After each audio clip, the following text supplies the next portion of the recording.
I want to go back and finish up my PhD. Full-time Latin studies. Latin studies? Ray, please, at least something. My girlfriend is very, very worried about my lack of motivation. Very worried, and it worries me. Is this the same girlfriend that carries that purse that's shaped like a croissant? It's a clutch bag, Hermie. Ray, trust me, she doesn't want a Latin scholar. She wants somebody who can support her for the rest of her life so she can keep buying purses shaped like different bread products.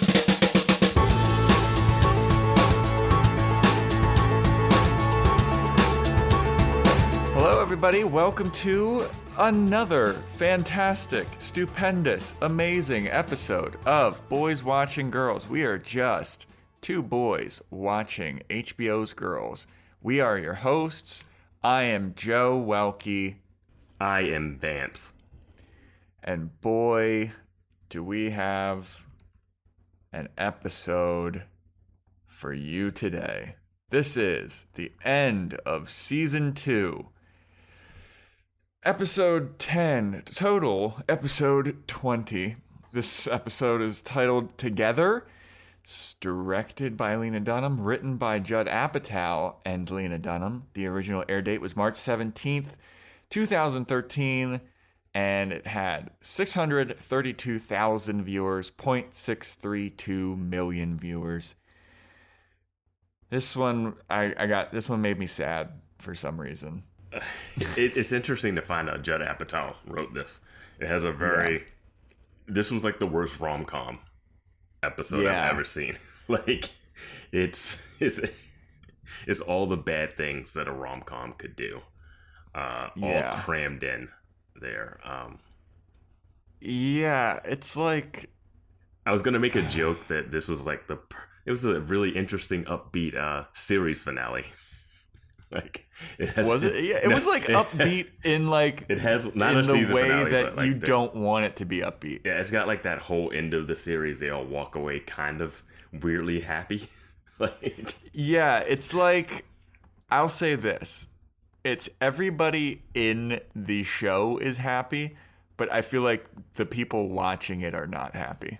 Yeah, because I'm not happy. I feel like this triggers something in people where like a movie ends and it's got that music and he's running shirtless. Like, it has that thing where you're like, aw. This is like grand romantic gestures and stuff. But like all of it is just misguided. Like, none of it should be happening. But it's some interesting stuff to talk about in this episode. I got some thoughts. I can't wait to rank these girls. It's gonna be fun. Yeah. Who do you want to start with? We usually do this breaking down the episode with breaking down each character's arc of the episode. Who would you like to start with? Whose story do you think is most... Well, I will say this. Jessa still hasn't shown up. Yeah, Jessa's missing still. Jessa's MIA for like the last three or four episodes. Yeah. She's gone. Mm-hmm. And good riddance. No, I actually would have appreciated some Jessa in this episode for the simple fact that last season's finale was her wedding, which she wasn't in a lot of. I mean, it was her wedding, but she wasn't a real focal piece. But at least it added some... Man, I just have fond memories of the first season of it being light and silly and stuff. And this is so... Yeah. This season is one's so like dark. Dramatic. People are like unraveling mentally and stuff. We're only 2 seasons in. I can't even fathom what happens 6 seasons. Let's start with Shoshanna, I guess. Yeah, let's start with Shoshanna. All right. So first thing we see with Shoshanna, our formerly, I guess still favorite character. We'll get to the rankings at the end. Yeah. She used to be beloved, but then recent events occurred and she had cheated on Ray. Then she kind of maybe lied about it or lessened what happened. Whatever. So we see Shoshanna and Ray having sex. Oh, I just want to let everybody know the opening of this episode is basically everybody having sex. Oh yeah, should we just go through that opening montage and then land on Shoshanna? Because that's Yeah, let's go through the opening montage too. Yeah, that's a good point. Because we start out basically just with Hannah going through a hypochondriac. She's in bed. She's got ringing in her ears. She can't really hear anything. Then she has a cotton ball in her ear. She takes it out, licks it, and then puts it back in her ear. Yeah, and it's just like, what? Yeah. And I think there's something else, but we'll get into Hannah's story from there. But she's like searching stuff, and then it goes to, I think the next scene we have. The next one is Charlie eating Marnie out. Yeah. And she's like, "Oh, how did you get so good at this? You're really good at this." She's doing a Joe special, talking the whole time. Dude, right? She starts hitting him like, "Hey, no, like, how'd you get good at this?" Like, yeah, how many girls have you been with since we broke up? It's like you never want to know the answer to that question. You want to know that right now, Marnie? Like, yeah, Charlie puts it down. He's like, if you keep doing this, I'm going to stop doing this. But I'm like, hey, why don't you ask him that once he's done? Like, you're the one getting the pleasure. Like, enjoy the pleasure for a minute. She can't enjoy the pleasure because it's freaking her mind out. Yeah. But anyway, so then we cut to Shoshanna and Ray having sex. And Shoshanna looks like she is not having a good time. He's got a whole handful of boob. He's behind her. She's like on her side. And she's got a full hoodie on. She just, dude, it looks awful. It looks molestery. Like, it looks, she's not into it at all. She's not. It looks like assault is happening. Yeah. I'm not liking that visual. But Ray's actually being kind of nice about the whole thing. Like, he's like, she's like, "Oh, you can finish," and he's like, "I'm not gonna finish if you're not." You know, like, at least putting Ray. She's like, "You can finish if you want," and he's like, "Oh, I don't want to. I want you to finish." Yeah. She's like, "Well, I'm not gonna do it." She's like, "I'm not into it," and then they get into a little mini argument, and she asked him to not be inside of her anymore. Yeah. She's like, "Will you just stop being inside of me?" Which I thought was kind of funny. Yeah. And he comes out and he's like, "What's going on? You're acting like really weird." And then we get the bomb drop. Shoshanna says that Ray's lack of ambition is starting to wear on her and starting to affect her. And he's like, "Okay, that's my lack of ambition's the problem." She's like, "Yeah." He's like, "All right, I get that." But then we have another sex scene before we go full into Shoshanna. Yeah. Then we go. Let's just go full into Shoshana. No, let's do the next sex scene real quick. Okay, let's just finish the montage. Then they go straight to Adam and Natalia. Which is insane to me that she's back with this guy after the last episode. Dude. I thought the last episode was going to be Dunskies. Yeah, and he's on top of her. She's saying this is nice. And and then like terrible dirty talk. Yeah, but then he starts to go a little harder, and then she's kind of like guiding him and telling him how she likes him to do it. And no, actually, he starts saying like, "Oh, you like that, you dirty whore." She's like, "No, I can like this and not be a whore. Don't you understand?" Yeah, like, he's like, "You like my dick?" And she's like, "Yeah." He's like, "You like my big dick?" And she's like, "Yeah." And he's like, "You like my big dick, you dirty whore?" Yeah. And she's like, No. I can like your dick without being a whore." Yeah. And he's like, "Right, okay, sure, yeah, I guess, okay." It's like exactly what Adam needs to like be a human, but it's like, he's not changing. He's not changing. Yeah, I mean that's not him. That's not who he is. That's not what he likes. It reminded me of like, there's a scene in. This is gonna come from out of nowhere. There's a scene in Spider-Man, the first one with Tobey Maguire. Oh, the hardcore sex scene. Yeah. So it's Thanksgiving dinner, and Willem Dafoe's Norman Osborn is like, they're about to say prayer or something, but before they say the prayer, Norman Osborn reaches to get eat something, and Aunt May slaps his hand. Oh yeah. I was like, this is like a grandma slapping Adam's head, like, no. Yeah. Like, it's like he's being tamed like a dog. Oh, yeah. It's definitely not. You know what it's like? It's like if you took a kid to like a whorehouse to lose his virginity at like 12 or something, and like the lady was like teaching him how, or like an older, like a teacher with a student or something, like an older lady teaching a younger guy how to like do it. I know John Leguizamo has something like that in one of his stand-ups of like him losing his virginity. I wouldn't even say it's like that. I feel like it's like trying to take a feral cat inside and make it domesticated. Well, with Adam, yes, that definitely makes sense. But okay, let's hop into Shoshanna. Okay. Now. So she says the lack of ambition's wearing on her, and which is a fair point. Mm-hmm. You know, that's a big thing for me. Like when I'm dating somebody, if someone's like doesn't have shit going on and they don't have like goals, that's a huge turnoff for me. So I get where Shoshanna's coming from. Oh no, I would get where Shoshanna was coming from if any of that was true. Yep. But I mean, to be fair, that could have been the reason why she cheated on him. No, that's not the reason. Oh really? You think that's not the reason? No, not at all. She cheated on him. Like I've said earlier, like she's at what, 22 or something? Just lost 21, her 22. Still in college, just lost her virginity. Like if Ray was all settled down, had a house, was like, I'm ready to get married next month or something, no way she'd be down for that. She wants to go through a party phase, which we find out at the end. Like that phase has to happen. You have to go. You have to go through that. If you think she would like hook up with Charlie and just be like happy, like if that was it? She's gonna hook up. She's gonna stay with the guy she just lost her virginity to. And if she would.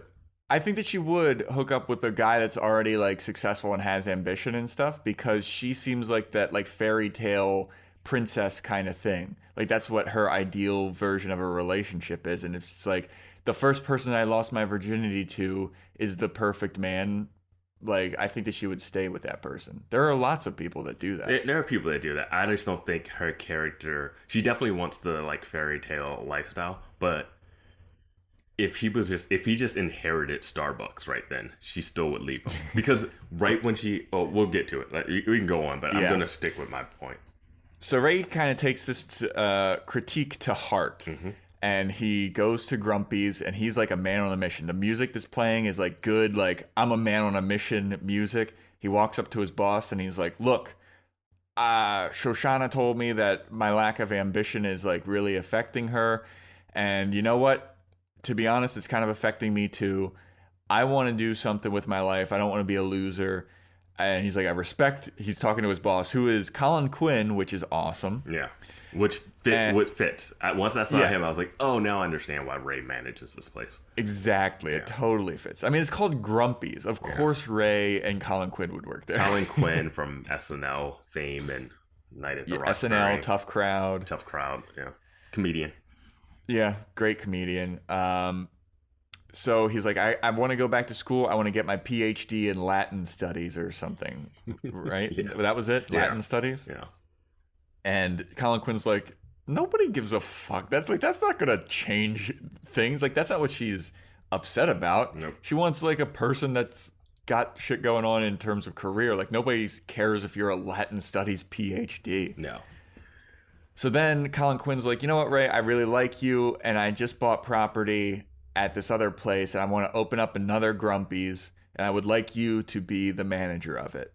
And I was like, this is awesome. Brooklyn Heights, 2 stories, 2 floors. Like, that's a legit job, man. Yeah, dude. That's like awesome. Like, that'll lead you to like benefits. Owning your own business, maybe owning the Grumpy's chain eventually. Yeah, like, franchise. Yeah, or just moving on to any type of restaurant, food management. Anything, because Colin Quinn makes mention, he's like, I'm not going to be around here forever. Mm-hmm. Like, I need somebody that I can trust to run shit, and like, I'd like you to helm up this new restaurant or whatever. Yeah.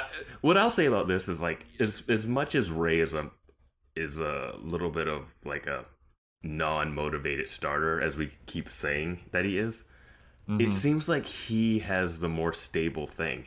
Like, him and Charlie have the most stable thing. Like, Marnie is literally just a hostess. Like, Hannah's doing Hannah stuff. Adam's doing who knows what. I don't know what Shoshanna's even studying in college. Like, the Ray's motivation thing is not, I don't know. It's not like he was a bartender and just bumming. I don't know. But I think the difference. I think the difference is that Ray is 33 and everybody else is in their early 20s. Yeah. That's the big difference. Yeah. But yeah, so Ray's kind of walks away like, yeah, you know what? This is a good opportunity. There's some quick banter about like, I can't just be the manager. I need to have like some kind of more official sounding title that sounds cool. And that is so true. Like everybody wants like just title changes. Some people never get pay changes. They just get the title change. Yeah. So he walks out of there feeling good about himself, goes back, tells Shoshanna the news. And I guess that's off screen, but we see Ray just kind of sitting and clutching a pillow, and they're sitting separately, like Shoshanna and Ray are back at the apartment, and Ray just goes, "So it was never about the job, was it?" And she's like, "No, not really." Which was my whole point when we first started talking about this. No, but I'm saying that like if he was a go-getter, ambitious person, she wouldn't have cheated on him. I don't think it's because she wants to party. But my issue isn't so much as what caused her to cheat on him. It's what she said when she said it. She said, "It's your lack of ambition." And then he's like, "Oh, boom, ambitious." And then she's like, "Well, it's not really that either." And then she continues to lie and make another excuse again here. See, I don't think that this is a lie either. Okay, and then there's a scene that will contradict that. Okay, go. So she says that like it wasn't about the job, it wasn't about the ambition. It's just that he's like an extremely negative person, which I completely get. Yeah, I agree with that. She's like, he hates everything. She's like, you hate the sound of children laughing. You hate dinners, which I love. You hate everything. You hate all of your relatives that are living. And she's like, I can't be the only thing that you like.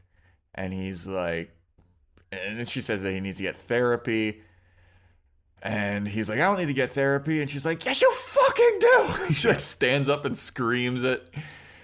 And, Ray's like, you know what? Maybe you're the fucking unstable one. Maybe you're the one that needs to get therapy because my black soul slash negativity is just critical thinking. And then he like storms out. Mm-hmm.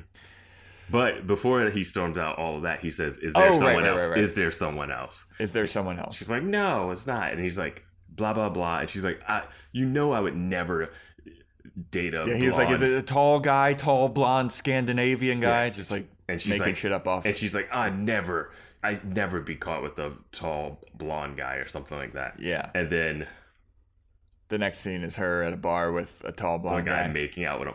I'm just saying, like, everything that she brings up, there's always something else. It's like she doesn't go into like what it really is, which I'm thinking is she really just wants to get back out there and like explore and meet other people and try other things. That's what the doorman was. Like, he was just a guy that was young and hot and just was like, I like you. And it's like, oh, wow, okay. And then this guy in the bar, like, she wants to live the college Sex and the City lifestyle, which is going out, dating some people and seeing how it is. And I know, and her, some of her excuses about Ray, he is unmotivated. He is angry about everything. But I think those are stuff that like leads to it. But I think those are her excuses to get out, as opposed to saying, you know what, I just need to. She even talks about that. She's like, maybe you go do this thing and I do my like exploratory thing, and maybe we meet up later. She literally says that during the conversation. She's like, I'll go on my. What did she say? I'll go on my like. I forget the phrasing she says, but it's basically she's like, I need to become jaded. I need to become more jaded in order to relate to you. But yeah, she's like, basically she's saying I need to go through this like wild phase of stuff. She needs to live through her 20s before being with a guy in his 30s already. But that's really the point. Like, if they were maybe the same age, she could, like, people that meet people for the first time and like lose their virginity to them usually don't do that at this age gap, you know. It's people that you might have met in college and you stuck with them the whole time, or high school or whatever. But it's never like a 10-year gap. And then I don't know. I don't know anybody that did that, but I'm certain that there are people like that. But I still stand by my point of she would have been happy if it wasn't for the constant negativity. I think his negative, lack of ambitious attitude pushed her towards like, is this the person that I want to spend the rest of my life with? Oh yeah. Well, I always said she's never gonna. I mean, it was never gonna. I mean, we knew that it was not going to work out, just because they're so like contrasty and weird together. Yeah, and But yeah, I don't think that it's like, I don't think that she has an itch to be like, I need to go fuck and have a party. I do think that she has that itch. I don't see how you agree to disagree. I don't see how she could be a Sex in the City fan. Even his boss is like, no, she wants a guy that has the money to pay for those the croissant clutches bags, of different pastries. Yeah. No, she wants to live that lifestyle, and that lifestyle in Sex and the City is going out, meeting people, and like having experiences. All right, man. I'm just saying. I disagree with you. I'm just saying. I think she would break up with Charlie at some point. I don't think she would have. Yeah. But on to our next part. That basically wraps up Shoshanna. We leave her making out with a tall, blonde, Scandinavian-looking guy. Yep. Who should we go for next? Marnie? Oh, gosh. Marnie. Sure. Or unless you want to do... Yeah, no, we got to save Adam. Yeah, we pretty much have to do Marnie. Yeah, we do. Yep. Yeah. All right, so starts out, as we said before, Charlie's eating her fucking snatch, bro. He's fucking diving right into that puss. And she's like, how many people have you been with? And he's like, hey, don't fucking bring this up. This is not the time to be bringing this up. And she's like, okay, whatever. So after that scene, we see him at brunch. Mm-hmm.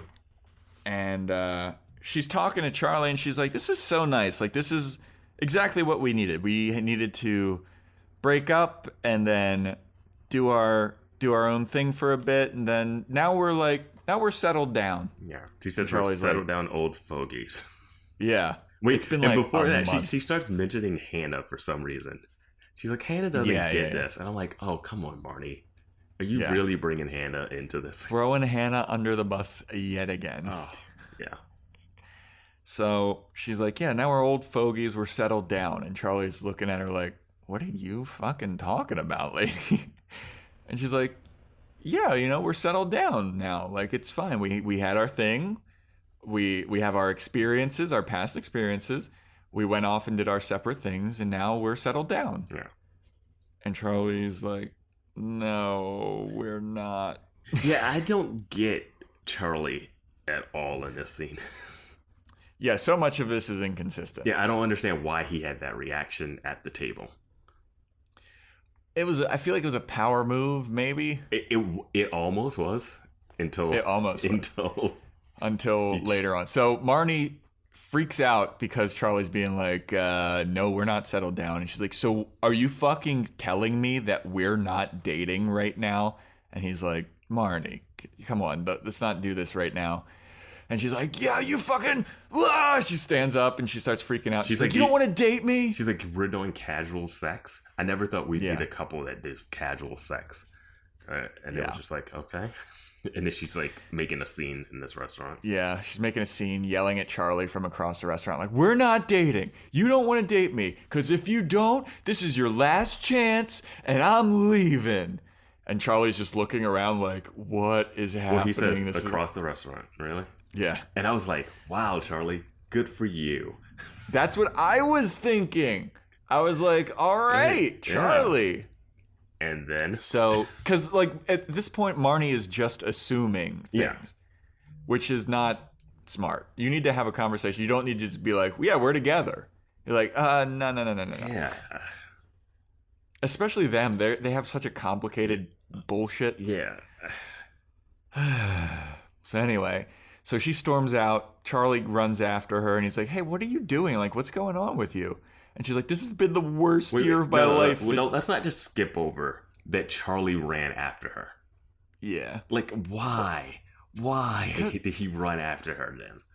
Because I think that Charlie, deep down, like, wants to be a good guy. But and, why like, didn't? Why didn't he just say, "Yeah, this is nice" at the table? Why didn't he just instead at the table he just got like really stone faced, like, "I don't know what's happening. What are you?" talking because about? she was saying that they were settled down. Yeah, and he later says that's all he wanted. No, but at the table, he was still trying to power move it. Was he trying to power move it? Dude, I think that Marnie has fucked with him so much that he doesn't know what's going on. And even now, so he chases her. She's like, "This is the worst year of my life." He's like, "I didn't know that." She's like, "I don't know. You don't care. Blah, blah, blah. We're not together." And then like leaves. He chases after her.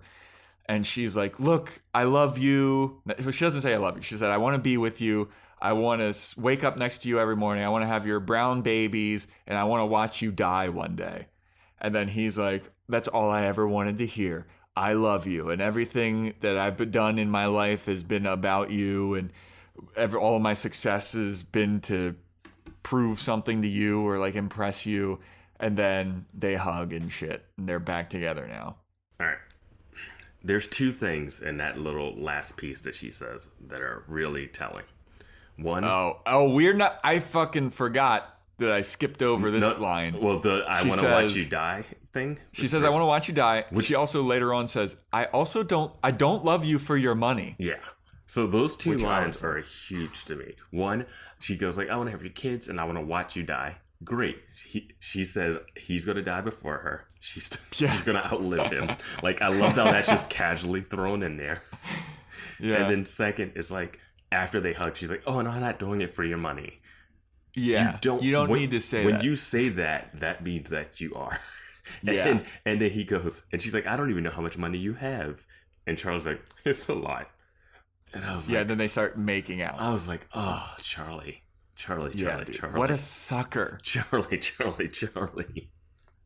I was so like, yeah, Charlie's getting a hold of his life. He's getting what he wanted. Yeah. When she was like, "You don't want to date me?" And he's like, "Dude, don't do this in the fucking restaurant." Yeah. And then he chases after her and basically is like, "Yeah, you can gold dig me if you want. I'm a sucker. Yeah, I love you." And I will say, Marnie never started out or seemed like she was a gold digger. She seemed like she had her stuff together and she just didn't like she didn't like what we don't like about Charlie, which is his spinelessness. But now that he has money, she's like, "All right, my life was bad this year, and now I'm here."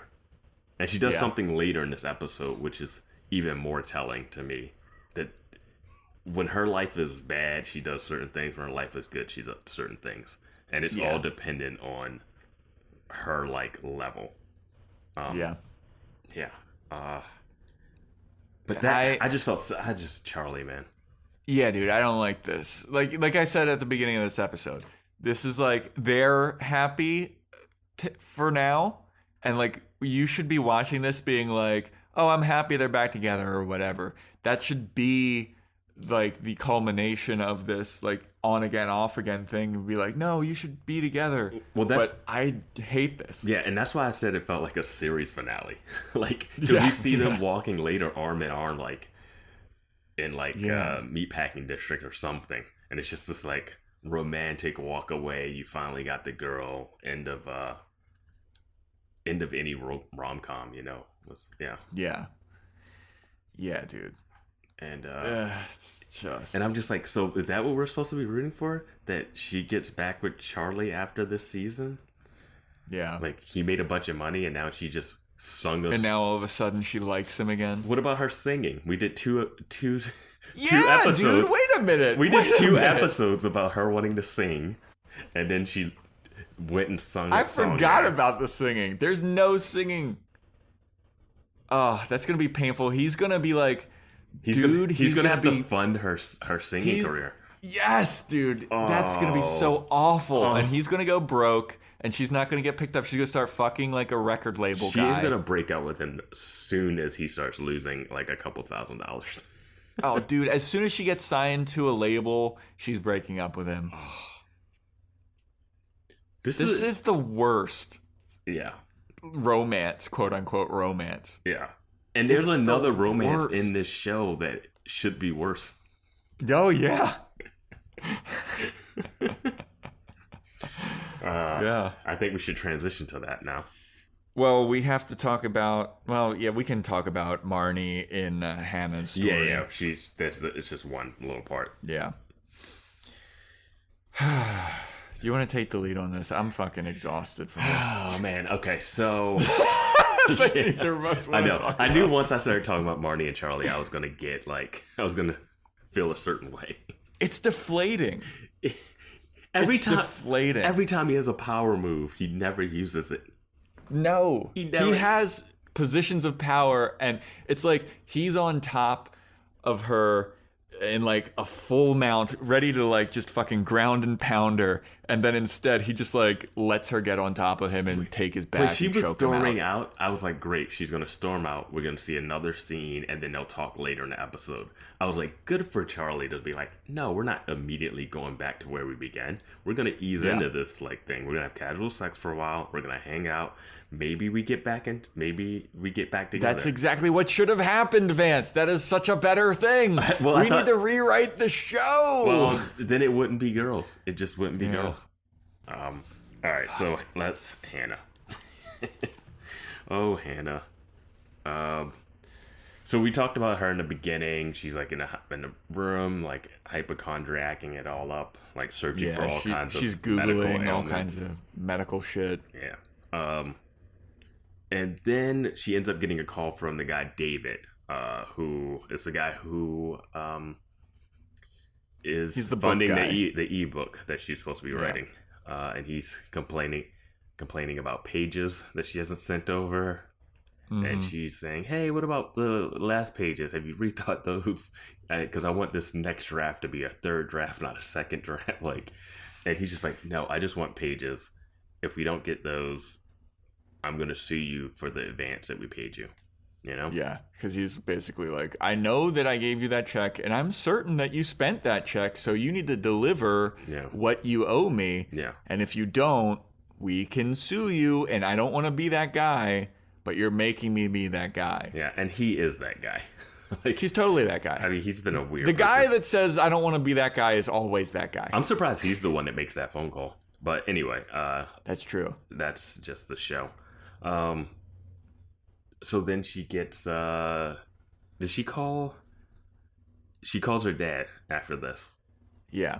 and complains that she's been feeling bad. She might need to go back to the doctors. And then she weasels her way into saying, hey, I might get sued because I can't write because of my ears. And if he could just send her the money, she could get back onto her writing flow the normal way. Yeah. And this is... She wants her dad to give her money to pay back the advance. So then she's like, that's off her. So that buys her some more time to write the book. Or to get... I mean, if she pays off the advance, he's not going to still publish the book. She's just going to go back to being able to write without any oversight. And this is, I felt really good for the dad, because the dad is like at a hardware store or something. He's walking around somewhere, and he's not with the mom. And of course, she calls him because he's the one that's been more of an enabler. He's the Charlie. Yeah, he's her the dad Charlie. is Charlie. Yeah, and even this time he goes, I feel manipulated. Yeah, and he calls her out on it, and he said, "You've been doing this since high school." And she goes on a rant about having scarlet fever and like And he's like, just, you were always making up excuses, even all the way back to when you were a kid in school, trying to get out of school. He's like, I'm not fucking doing this anymore. Yeah. And I was like, go, which Dad. I was like, yeah. He's like, no, we're not giving you an advance. We're not giving you any money. And I was like, all right, that's good. Because this time it's not money just like, I need rent to live or whatever. This is like, hey, you're in New York to write this book. And now that you have it, you are about to screw that over, and we're gonna pay for that. Like, if that happens, then it's all because like, if she needed money for rent, that could feasibly not be her fault. Like, she just lost a job or something. It's like, hey, you need help, but like, this is an opportunity that you're squandering. And they're like, we're not gonna fucking reward you for not doing work. You have work to do. You can do it. Fucking do the work. And in Hannah's defense, I can understand her going through a little mental breakdown because of the pressure of all of this stuff. I get that. Like, it's not that she's just being lazy or like she was going out and getting drunk and then like all of a sudden, oh shit, my book's due. She's going through something, but she can't. Her parents can't bail her out of this one. Yeah. And good. She needs to not be bailed out by her parents. Well, they tried to do that in the first season. They tried to take the what do you call it? The cut her off. Yeah. Cold turkey. What's the if you jumping out of a like not a parachute, but something to land on, pull that out from under. Yeah. Safety net. Yes. So I couldn't think of safety net. So she has no safety net, basically. Yeah. And then so she's dealing with that, and then this is where Marnie kind of comes in. Well, before Marnie. Marnie. Is this when Marnie? Yep. Or is this when the drunk guy shows up? This is Marnie. Okay. I have my notes all confused. Yeah, I kind of started numbering it because it was going around. Yeah. So Marnie comes over. And she's like, Hannah, are you okay? I haven't seen you in a while. And like she's outside the door. and Hannah scurries away like Gollum. Trying to hide. Like she also looks like Gollum because she's just wearing that same long brown t-shirt that she still has the medical bracelet. She still has the medical bracelet on. And I think it's been a few days. She's such a mess. So she like scurries into the room and hides under the bed. Like legitimately. Yeah. And Marnie somehow still has a key to this place. Yeah, seems that way. So she comes in and walks through, looking, asking for her, goes into the bedroom, says, "I'm not looking under the bed." Yeah, I'm not going to look under the bed because that's ridiculous. Mm-hmm. And looks at what's written on Hannah's laptop. Yeah, which is a friendship between college friends is like the greatest type of friendship or something. No, that is the opposite. What does it say? What does it say? It says something that like the relationship between college girlfriends is more dramatic than any romantic relationship. Okay, more dramatic. Got it. Okay. It's something like that. Did she just write that before she hid under the bed? Dude. That's the only sentence. It's a document titled My Book.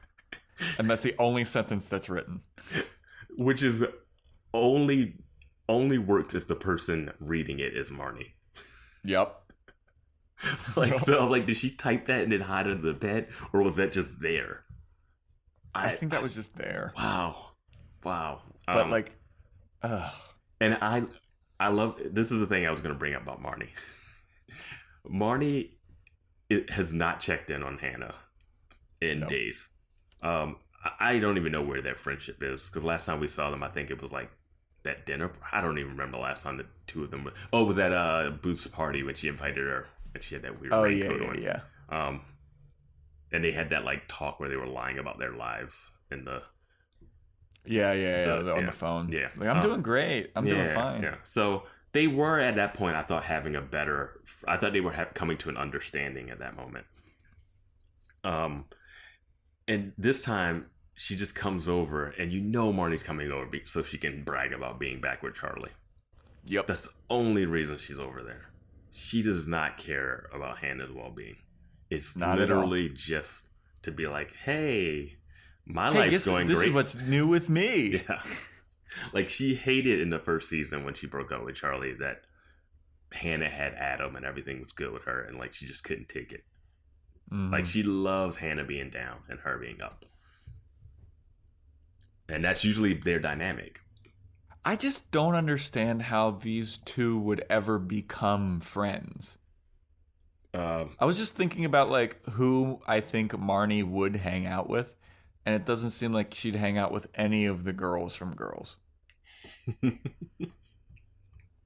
I think we all have friends that we just have that we don't understand why we're friends with them. I guess. Yeah.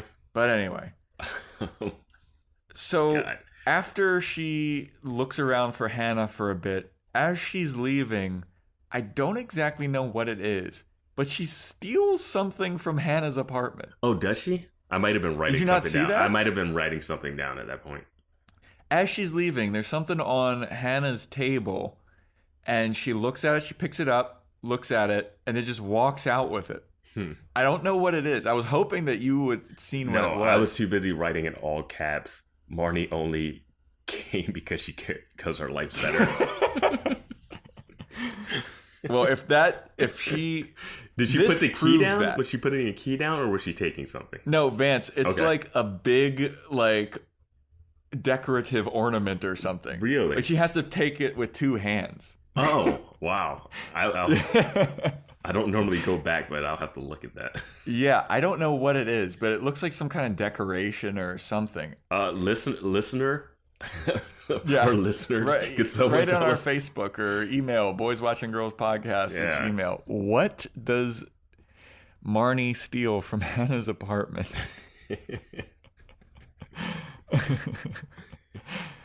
Okay. Yeah, I'm glad you caught that. So afterwards, we end up with a great Cool Whip eating scene. Back with the Cool Whip. I wrote that down. I wrote it down. Eating Cool Whip with a spoon. Just a tub of Cool Whip, spoon, flipping through a magazine. Flipping through a magazine. Not working on her book. Oh, no, she's not going to work on that book at all. I was actually excited for her to try to score some coke and write a book in a day. Oh, that would have been awesome. Yeah. Like some Adderall or some shit. Yeah, just like, which is kind of fitting for who comes over later. And that's true.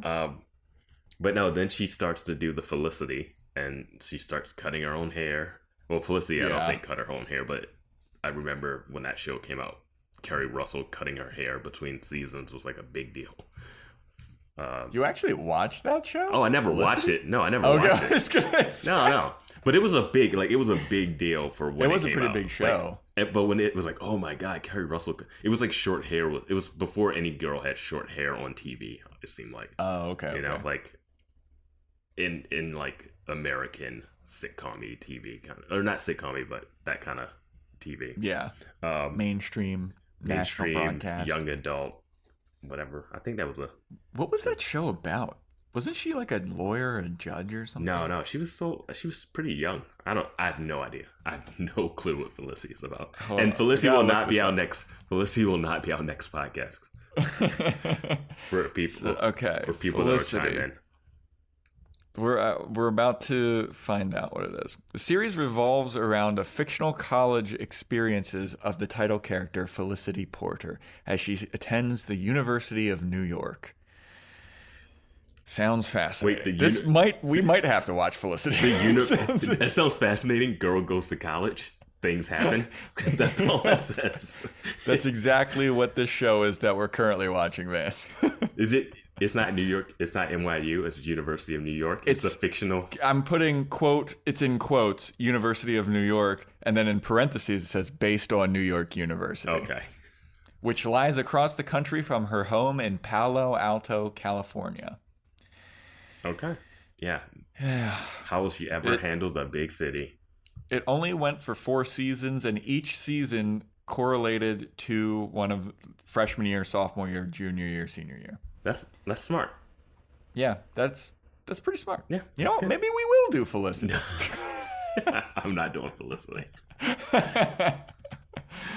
So anyway, she starts cutting her own hair. Yeah. And she's doing a horrible job at it. She's doing a terrible job, dude. I mean, I don't know. I mean, I feel like the only good cut your own hair. But she has cut her own hair to shave before. Your head. But she has cut her hair before in one of the episodes in the first season. I think she was in bed she was looking at hair cutting tutorials. I don't know if she actually cut her hair at that point.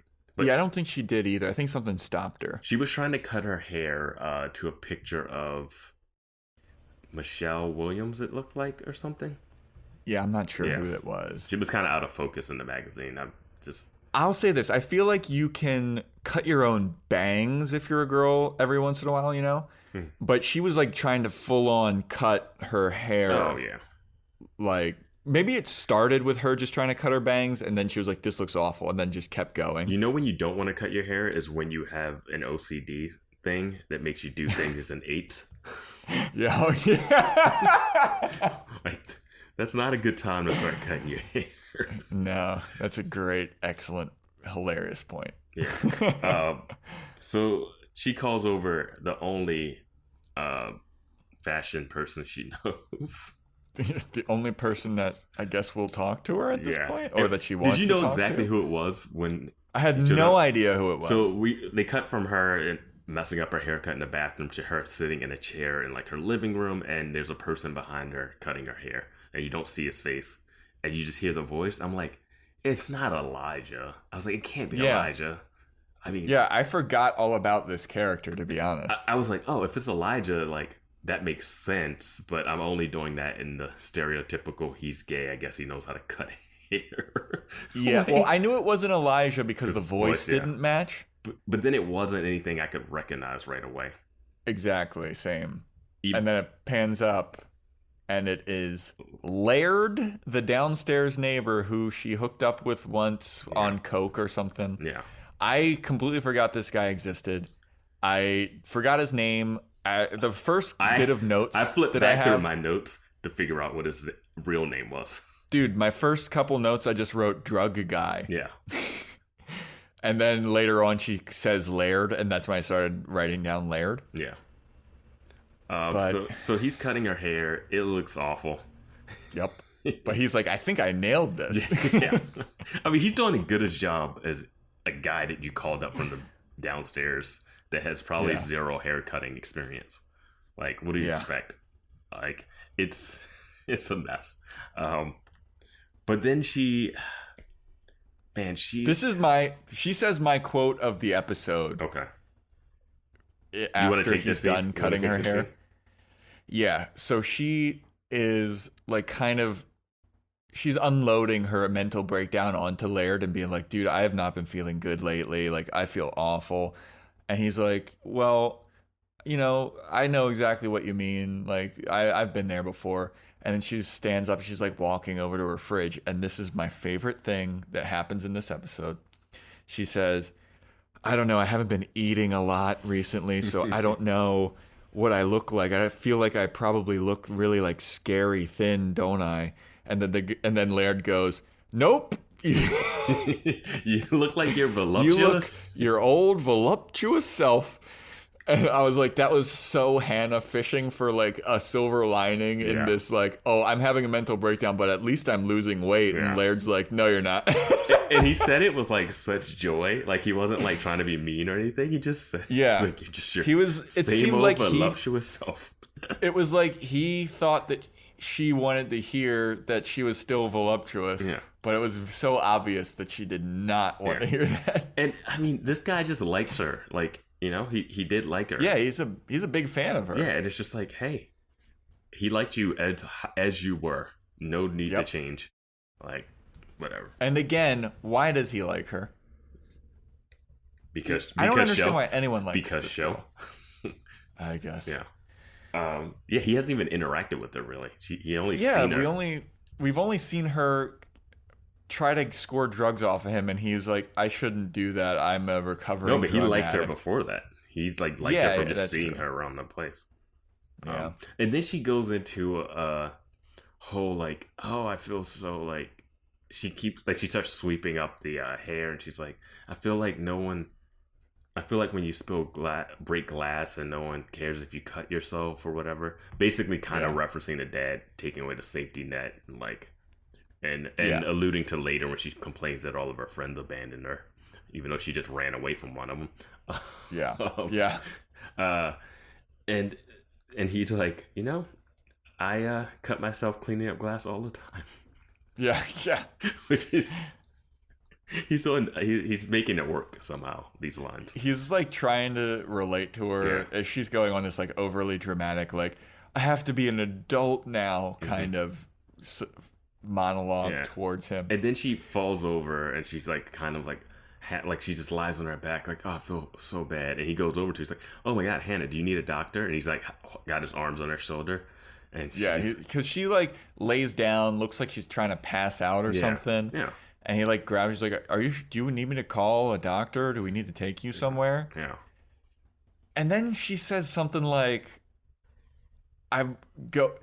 just be gentle. I'm not strong enough to fight you off this time. Yeah, and that was...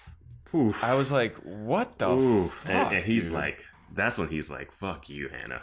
Like, Yeah. basically saying that last time they hooked up, it was him taking advantage of her when she came in, knew that he liked her, and only hooked up with him because she needed to feel better about herself, and knew that he was low-hanging fruit.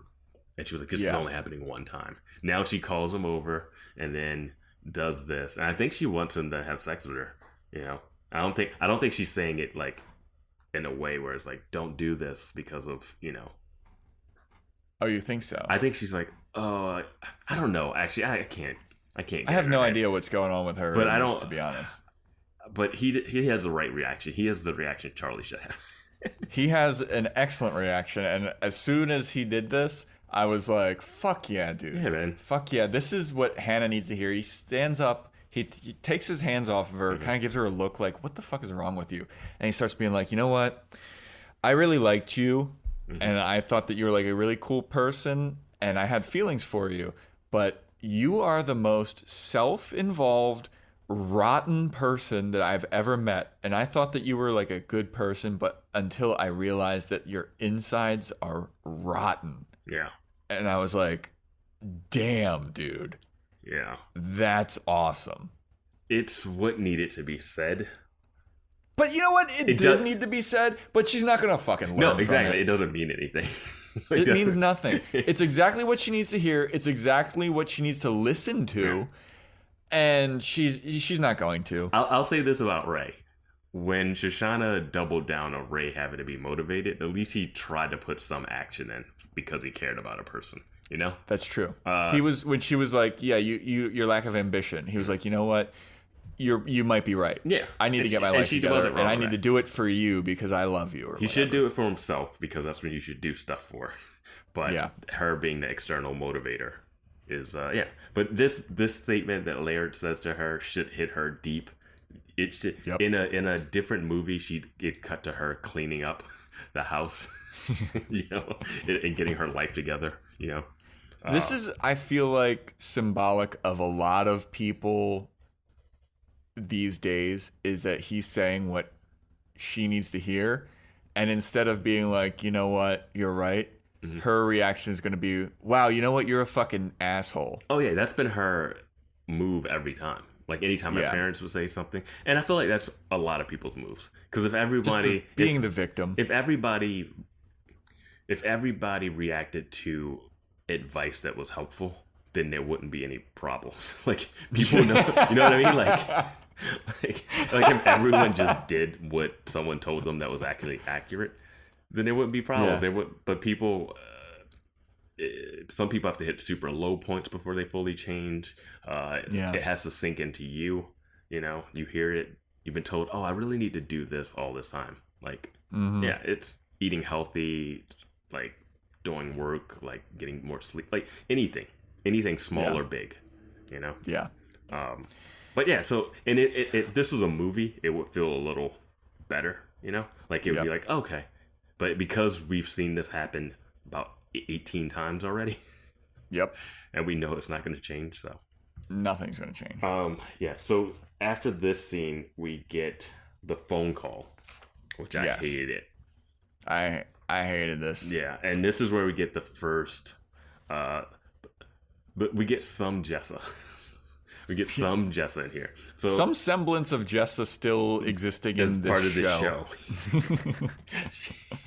She got married last season and then missed about like half the season. So Hannah calls Jessa, and it's Jessa's voicemail, and her voicemail message reads, "I would never listen to a voicemail, but you can try." Yeah. And I was just like, oh. The most Jessa voicemail ever. I was really expecting her to come back and have a scene with Hannah in this episode. I thought Jessa would be in this episode, honestly. Yeah, I mean, the episode is titled Together. I thought that she would have come back. Oh, yeah, we don't... did I predict that all four... My predictions. Yeah, did I predict last that all episode, four would be together? Yeah, that was the prediction that everybody would be together. Two of them almost got together, and then Hannah ran away. Yeah. But during her phone call, she leaves a voicemail for Jessa, and she's complaining about her leaving her and not being around when she needs her. She mentions who am I going to talk to? Anorexic Marnie or Shoshanna? Like, Shoshanna doesn't even get an adjective. It's just Shoshanna. Yeah, because everybody listening knows what that means. Yeah, or my crazy ex-boyfriend or whatever. Stalker ex-boyfriend. And I'm just like, you're putting all of this now on Jessa and your friends. Like, none of them have anything to do with, one, your mental state that just happened. And it's not for them to come and help you in the situation. Well, they also don't know about it. Yeah, exactly. It wasn't like they left when this started. Yeah. It started after they were gone. Yeah. Like, Marnie left you long before any of this happened. She hasn't been there all season. You kicked Elijah out. Yep. You could have used some Elijah. You had season. Laird in the place, and you turned him away. He doesn't want to be around you. Yeah, you basically accused him of, like, raping you. Marnie came over to check on you. You turned her away. Like, it's just one of those things where I'm like, but it's a Hannah thing. It's Yep. Yeah. And then we end up getting, we see Adam in his apartment. Yep. Adam shirtless in his jeans, looking fit. Peak Adam. Looking peak fit. Adam. Yeah, just a full sheen, sheen of sweat, glistening with sweat, looking good, man. And he hates being told what to do during sex. Monster don't like. He's like working on something. He's trying to build something, or he's sawing something. It looks like he's building a platform for a stage in an apartment. Yeah, which I don't know what it is, but he starts going Marriage Story on it and just wait. Yeah, dude. He fucking punches it and starts kicking, slamming his whole apartment. Yeah, and he's just like, "Fuck her." Yeah, I was like, "Jeez." Natalia, how did you go back to this guy? Yeah, right. He's freaking the fuck out. Dude. Yeah. And then his phone rings, and he's like, "What?" Yeah, that was also amazing. His phone rings, and he's like, "What? Yeah. What do you want?" And he goes to it, and he still has like those work gloves on, and he's holding his phone, and he's like, "Siri, operate Siri. How do you turn this on? Turn on, operate." And this is, I guess, early iPhone times, because they mentioned that it's Hannah calling, obviously. Yeah. But they're FaceTiming, which she claims that she didn't mean to do. You know she meant to do. Absolutely. All of this at this moment is when I was like, her dad is absolutely right. Mm-hmm. She's a manipulative person. And that was when, as soon as I saw that it was her FaceTiming him, she's like, "Oh, I didn't mean to do this anyway. How are you?" Yeah. I was like, fuck off, dude. Fuck off. It's like if this was like a psychosexual horror thriller, you know? It's like she would be that person that's just like calling people and like putting people in really bad situations and like, "Oops, I didn't realize." Yeah. Like, it could be really, like, if she was malicious, like more malicious than she is. Like, what was that movie with Glenn Close and James Caan? Fatal Attraction. She could be like a new Fatal Attraction. Is it James Caan? Wait, which one with Michael Douglas and the? That's the one. That's Michael Douglas. James Caan's Misery with Kathy Bates. And yeah, what is Sharon Stone in Basic Instinct? Which one? I don't know. These are all. Yeah, who knows? Okay, just any killer. Lena Dunham could be somebody like that. Yeah. But yeah, she calls him up. God, he has the worst last line of the show. But yeah, she calls him up and she does the like 8 look over the shoulder things. Yeah, and he's like, "What the fuck is wrong with you? What is going on?" He says, "Is your OCDC back? The stuff from high school?" She's like, "No, what are you talking about?" And he's like, "You know I can see you, right? I saw you do the thing." And he goes, you're looking over your shoulders." And she goes, "Which shoulders?" Yeah. Just manipulating the hell out of And she just starts to unravel, being like, Adam, I don't feel good. Yeah. I am not doing well, man. And he's like, stay right there. I'll be over. And she's like, no, you don't need to do that. And he's like, stay right there. Yeah. And I thought that, like, we're going to get a cutscene. But instead, we just get Adam immediately leaving his apartment, no shirt, sprinting down the streets of New York City on FaceTime with her. Well, and you have to say this. There is that rom-com chase a girl down to an airport to profess your love to her music playing during this. Yes, and he is running and still glistening, looking great. He's running. When he said he was on his way, he did not. He just dropped everything and just went running for it. Yeah. Throughout this run, this is where we cut to like a montage of Marnie and Charlie walking down the street. Then we cut to Shoshanna making out at a fun bar party with the tall blonde guy. Is there anything else that happens there? No. I thought at this point we were going to get a shot of like Jessa and she's in jail or something. That's what I thought was going to happen. Like, or Jessa's like chained to a radiator. You're not even like off by that, because the first episode of this season, Jessa got married end of season 1. First episode of season 2, no Jessa until the very end, them getting back from that honeymoon. They steal a cab. Yeah. So yeah, that would have been completely fitting. Yeah, I thought that like we were gonna see something about like where Jessa was at this point, or after. I thought the episode was gonna end with Hannah screaming at Jessa's voicemail, and then her hanging up, and then we get a shot of where Jessa actually is, like she's been kidnapped or something, or she's in jail. Oh, you thought the show cared about Jessa? No, apparently not. Yeah. They gave her episode with her dad. Yeah, that's true. And they were like, that's it. That's it for you. That was their last gasp. They were like, you know what? This is our last attempt to make this character likable, and if nobody likes this, we're just going to write you off the show. And I know she's in future seasons. I know. But like, why is she not in any of this? I don't know. Did she went to like one of those fancy Florida rehabs? Did she have a baby during this? Like, who knows? Like, I don't know anything about real life during this time. That's true. That would make sense. Yeah. Who knows? Like, everyone just chimes in like, you idiots. Yeah. You're dealing with the death in a family, you insensitive bastards. Yeah. For 4 episodes, fuck off. I mean, if you do know that, if she did have a baby at the end of season 2 or something, like in real life, drop us a line. Boys like girls. Boys watching girls. Boys like girls is a whole different. I don't know, dude. Boys like girls is a band. BoysWatchingGirlsPodcast at gmail.com. So Adam's sprinting. He's still on FaceTime with her. Yeah, he's still on FaceTime. He gets her door. It's locked. And she's like, I'm not opening it. I'm scared. You're scaring me. Did she say that? Like, she said something like she's scared. Oh, I wasn't really sure. The whole time I was just thinking, last time he was here, she called the cops on him. That's true. Yeah, when he was running, I thought, like, what? Doesn't she have a restraining order against him?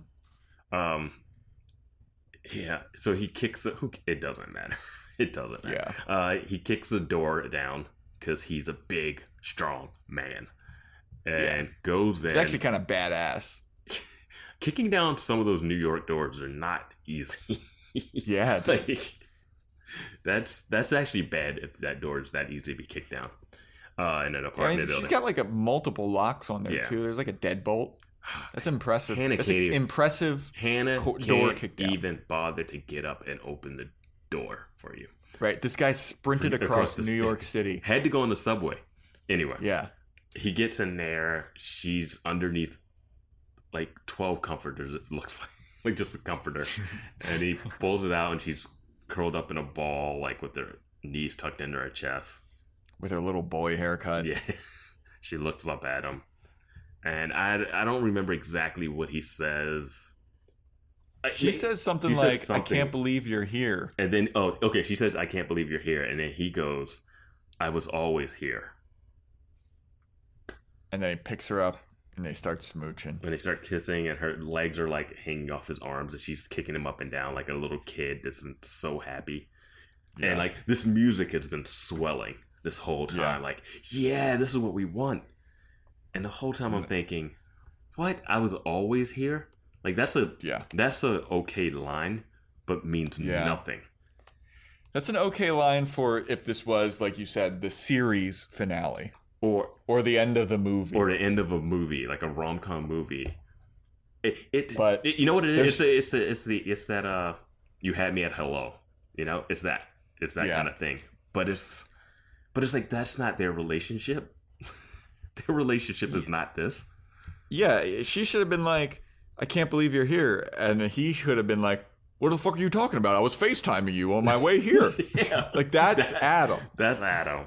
Adam would never say, I was always here, like poetic and all that shit. It just felt like, and knowing that Judd Apatow wrote this one, kind of you get that sense of, okay, like he has like the comedic touch, and then he does the emotional stuff in it, you know, like, yeah. And I I really like Knocked Up and a bunch of those movies. Yeah, I didn't like This Is Corny that much. But yeah, it's just like one of those things. And you know what? He did Trainwreck, and Amy Schumer did a cameo in another episode, and she was the lead in that movie.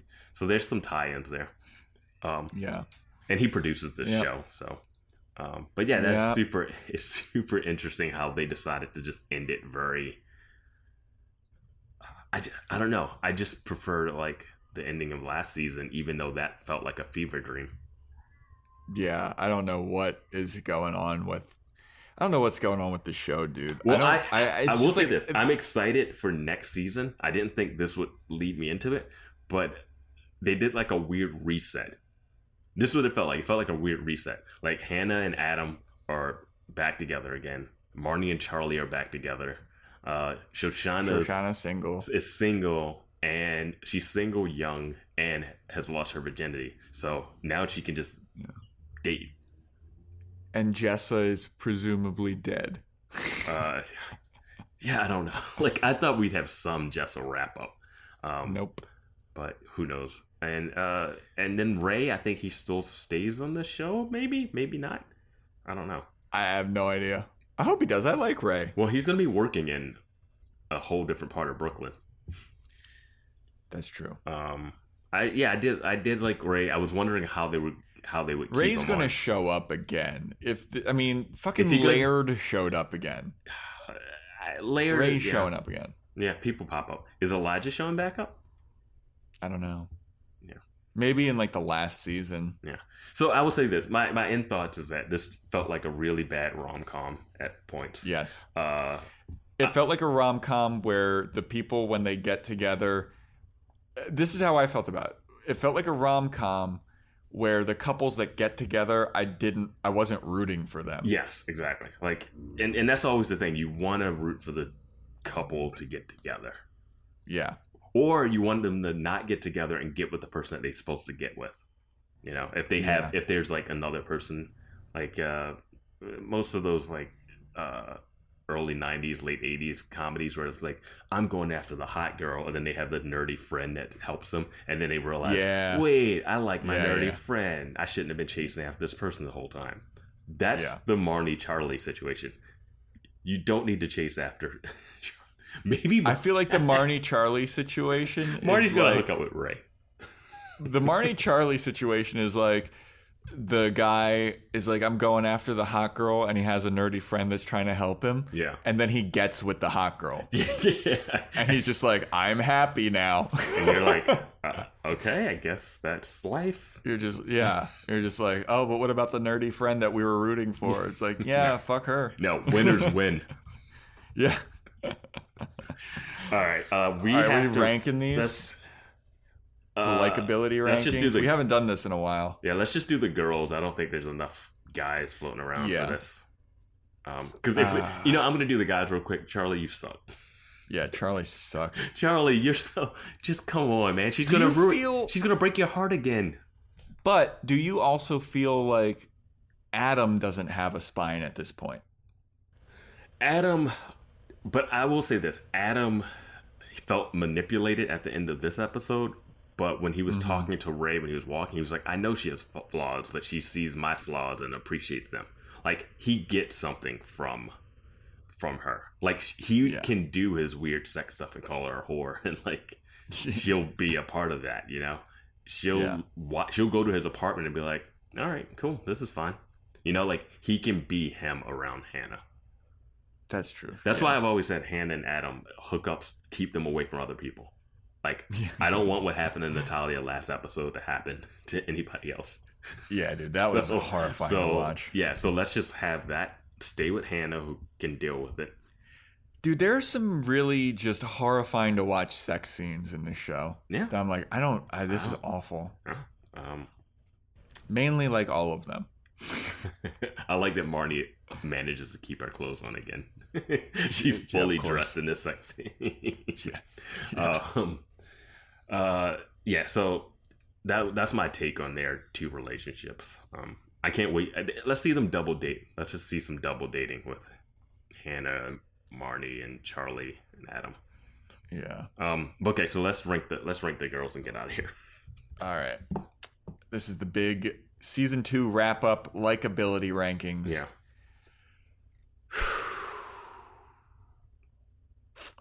I got and we're doing it for the whole season or just for this episode? Just for this. Well, I feel like we have to do the whole season because Jessa's not in this episode. Because I was going to put Jessa's number 1.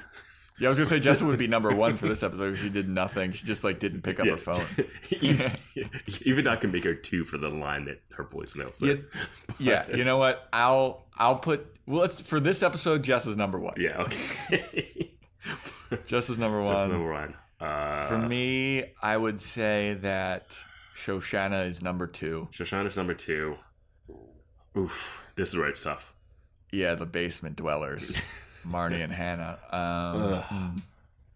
I'm gonna go Hannah is last, and Marnie is just above her because Marnie's manipulation is due to Charlie not having a spine, and she's been kind of straightforward with what she wants, and she's saying it, and he's not listening.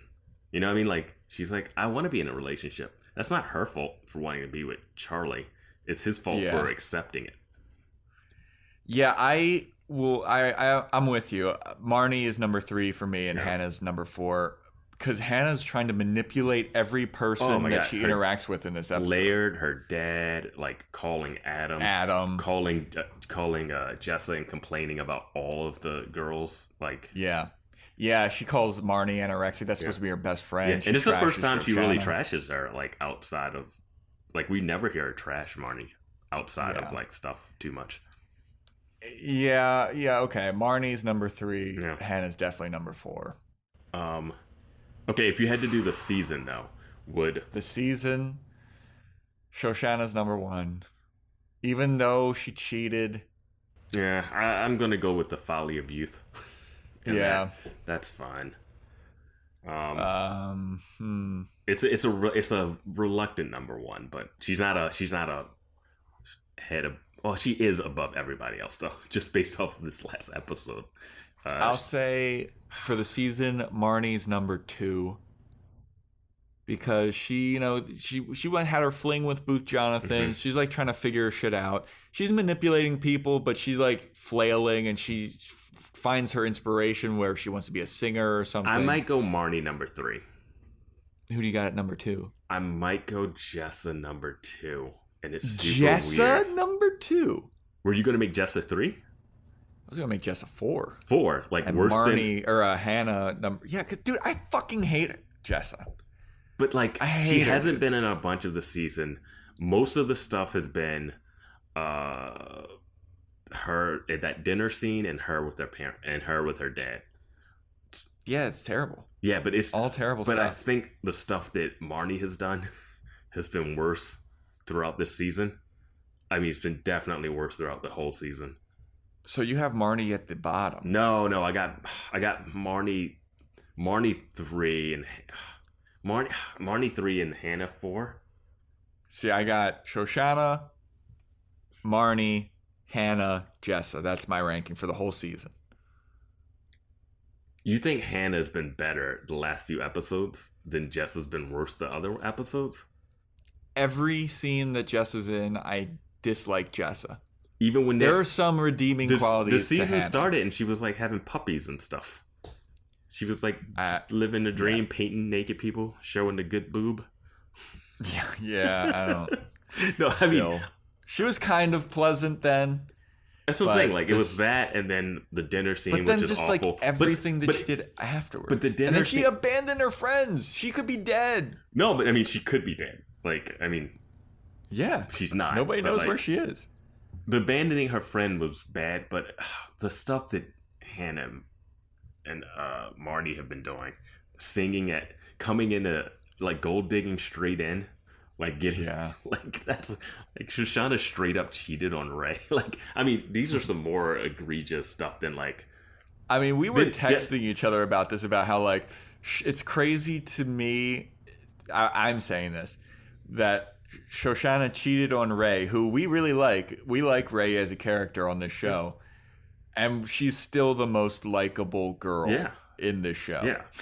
Well, I'm just saying, like, Jessa went to a dinner with her Thomas John's, or whatever his name is, parents, and did Jessa did Jessa stuff. But that's Jessa stuff. Like, that's not like obscene. She just said the wrong things, and then but I don't have to like Jessa stuff. No, you don't have to like Jessa stuff. But I feel like the bad Marnie stuff and the bad Hannah stuff has been worse. Like, can't when Hannah's like in the subway after getting her medication, and she's like, "Don't look at me like that" to her dad. Like, it's just so wrong.